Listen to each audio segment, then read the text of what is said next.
on accueille notre invité. Bonsoir Romain Delahaye. Bonsoir. Alias Molécule, musicien de l'extrême. On va parler de cet album que vous avez enregistré au Groenland. Vous êtes complètement givré, quoi. Ça va, je recommence à prendre la température parisienne. Ça fait du bien de se réchauffer un peu. Pourquoi Molécule? D'ailleurs, j'imagine qu'on vous a posé la question 25 fois, mais au moins on le saura. C'était l'idée d'avoir un nom qui exprime la simplicité, aller à l'essence des choses, et puis phonétiquement d'avoir quelque chose de plutôt doux, plutôt rond. D'accord, voilà. Molécule.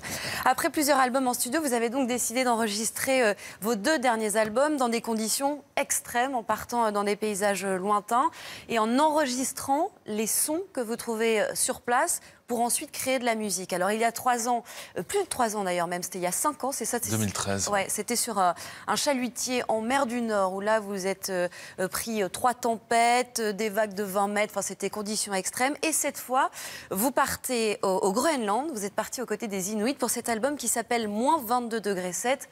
La température sur place, j'imagine.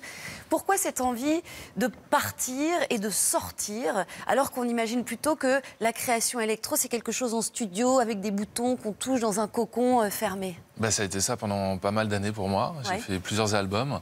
Et puis j'ai eu le besoin de partir, de sortir et d'aller à l'écoute des éléments. Je cherche vraiment des contextes où la nature est dominante pour pouvoir l'écouter, l'enregistrer et faire de la musique avec ça. Peut-être parce que ma vie parisienne m'a coupé un peu de ses racines. Voilà, c'est peut-être la raison pour laquelle je me mets dans de telles situations. Vous n'êtes pas un peu maso quand même? Toujours le Grand Nord, les chalutiers en pleine tempête? Eh bien, je cherche vraiment des éléments forts. Et donc, c'est vrai que là, pour le moment, peut-être que dans des projets à venir, ça sera différent. Mais pour le moment, c'est effectivement des endroits assez rudes. Et pourquoi le Groenland? Qu'est-ce qui vous a amené là-bas? Parce que le voyage a quand même été assez épique, je crois.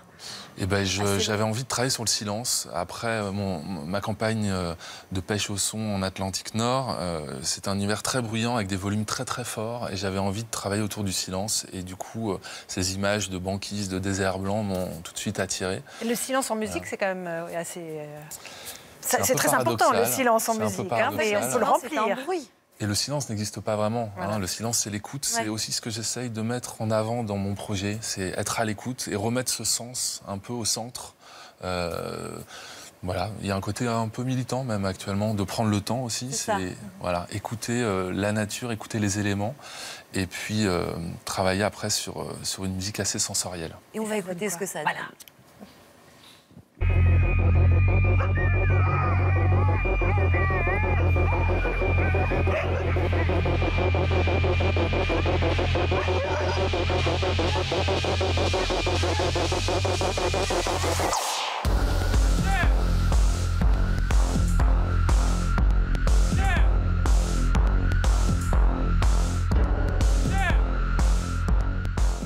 Alors là, par exemple, quels sont les bruits que vous avez trouvés sur place et qu'on entend dans cette musique? C'est un morceau qui s'appelle Violence, qui est un des morceaux les plus durs de l'album. On entend, c'est la chasse, c'est l'instinct de survie qui est très présent là-bas. Les Inuits ont vraiment une tradition liée à la survie depuis des siècles. On entend le chasseur s'adresser aux chiens, on entend des bruits de fouet, des craquements de traîneaux. Voilà, c'est un peu... Pulsation du cœur aussi?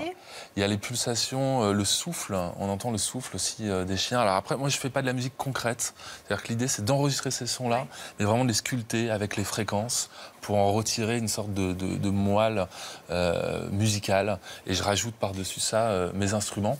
Je fais tout ce travail vraiment in situ, parce que je pars un peu avec un dogme qui est celui de rajouter aucune note une fois revenu de ces aventures. Et on verra justement l'extrait tout à l'heure du matériel que vous utilisez pour capter ces bruits.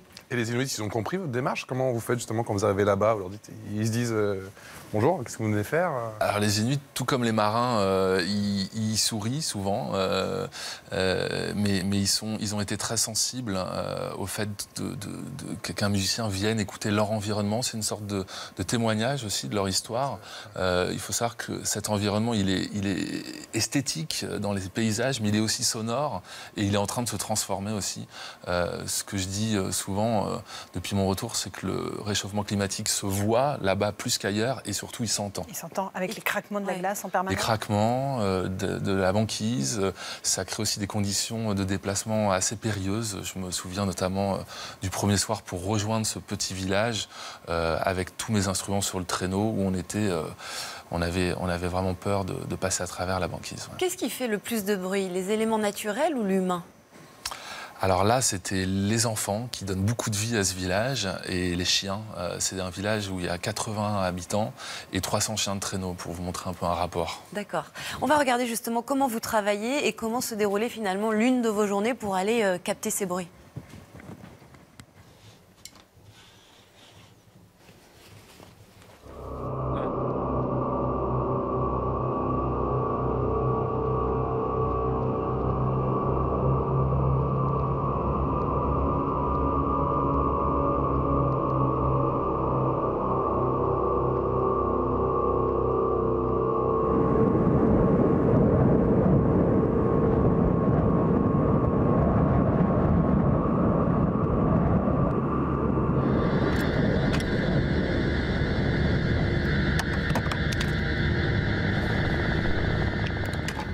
Ça, c'est un extrait du documentaire qui a été réalisé sur votre périple là-bas. Ce qui est intéressant, c'est qu'il y a des sons que vous attendez et d'autres que vous provoquez.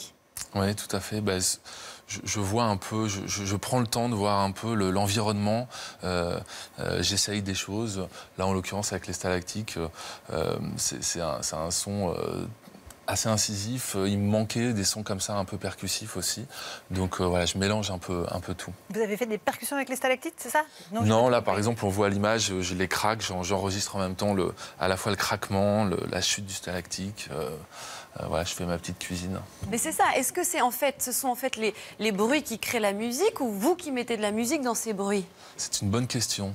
J'essaye de ne pas toujours maîtriser les choses. J'essaye surtout de créer les conditions de me faire dépasser, de perdre un peu le contrôle.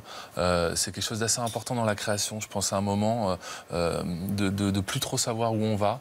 Et c'est vrai que partir dans ces conditions-là, un peu dans l'inconnu, c'est aussi une manière comme ça de se perdre et de découvrir des choses qu'on a en soi. Et pour vous compliquer un peu plus la tâche, vous avez pris tout votre matériel et en fait vous reconstituez votre studio sur place. Voilà, tout à fait. Pourquoi? Et pour pouvoir créer entièrement un album de musique sur place, comme je le disais. Ça fait quand même beaucoup de matos, quoi. Ça fait énormément de matériel, c'était pas évident. C'est vrai que je pourrais me faciliter la tâche en partant juste avec un ordinateur et un casque. Moi, je travaille beaucoup avec on voit là un synthétiseur, c'est un Music Easel Buchla, qui est un synthétiseur des années 70. Et c'est des synthétiseurs, pareil, qui ont des comportements un peu aléatoires. Et c'est des machines que je maîtrise pas totalement. Et donc, parfois, je me fais un peu dépasser aussi. C'est quelque chose d'assez fondamental dans mon processus. Et on va écouter un dernier extrait. Vous parliez tout à l'heure d'un morceau assez violent, le premier qu'on a passé. Là, c'est beaucoup plus doux, justement.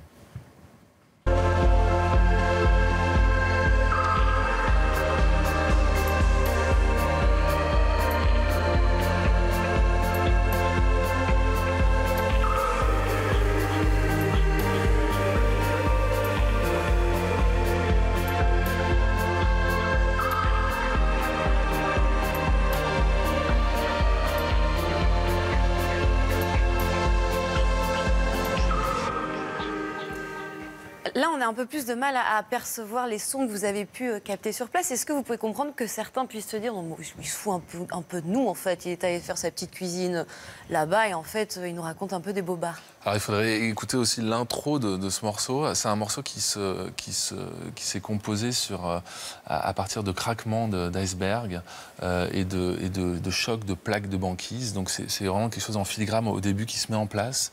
Et pareil, avec un travail de fréquence assez poussé, il y a une sorte de mélodie qui s'est mise en place que j'ai après révélée avec mes instruments. Comme je le disais tout à l'heure, c'est un processus vraiment de musicien aussi, de créer ces notes là-bas in situ avec les sons, à l'écoute de la nature.